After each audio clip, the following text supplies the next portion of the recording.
శంభో శంకర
నా 7 మంది కుమారులు 6 మంది కోడళ్ళు మీ అమ్మగారు పట్టం వస్తాను. మీ అమ్మగారు పట్టం వస్తాను.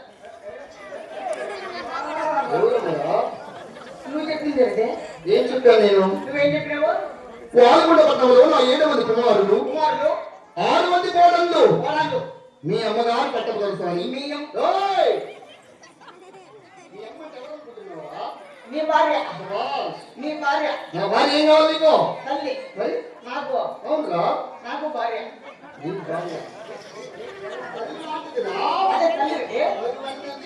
నీకు భార్య అవును నాకు తల్లి అవును నా భార్య దుర్మార్గుడా నీకు పెట్టిలాంటిది అవునా? నీ భార్య నా భార్య నా భార్య నీ భార్య నా భార్య మన భార్య ఎవరు భార్య వాళ్ళ భార్య ఎట్లయితుంది అంతేనా? అవునండి. మరి 33 జీతగాళ్ళు 66 మంది కూలి వాళ్ళు వాలుగుండ పట్టణంలో నా ఇంటి వారు జోడు వారు పిల్లలు పెద్దలు ఎవరు క్షేమమేనా అని అడుగుతున్నాను. క్షేమంగా ఉండాలో లేదా నేను అడుగుతుంటే చికెన్ గురియాలా మలేరియా డెంగ్యూ ఎవరు కరోనా వైరస్ వచ్చింది. కరోనాను వైరస్ కాదురా వాలుగుండ పట్టణంలో ఎవరు క్షేమమేనా అని అడుగుతున్నాను. చెప్పండి. అబ్బో వీళ్ళంతా క్షేమం ఉండేదే చెప్పాలా? అవునా? చెప్తారండి. ఏమండి కుమారు, క్షేమం ఉన్నారు, భారతీయురాలు.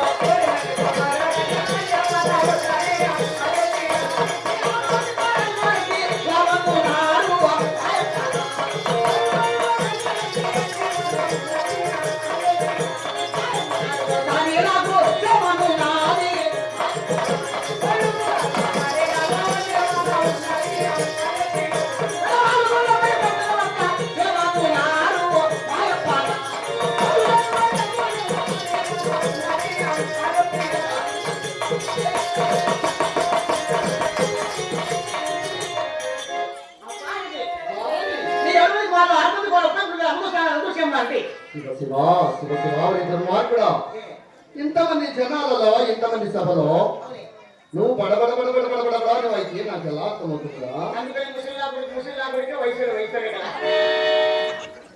ఎవరు ముసలిడా?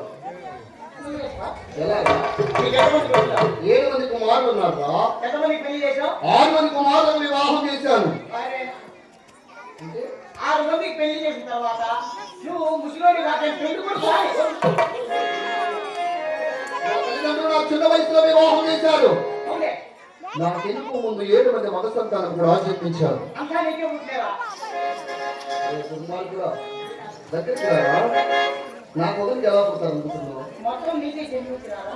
నాకు ఒకరికి ఎలా పుడతారు అనుకుంటున్నావు? భార్యాభర్తలు కలిసి సంసారం చేస్తేనే పుత్ర సంతానమైన పుత్రిక సంతానమైన. భార్య భర్త. అవునురా? నువ్వు నీ భార్య. అవునురా? నీవు భర్త నడమ్మ. అవునురా? ఇద్దరికి 7 మంది. అవును. సరే నాకు డౌట్. ఏమి? నీకు ఇద్దరికి 7 మంది అయితే అవును. నీకెంతమంది? అమ్మకెంతమంది?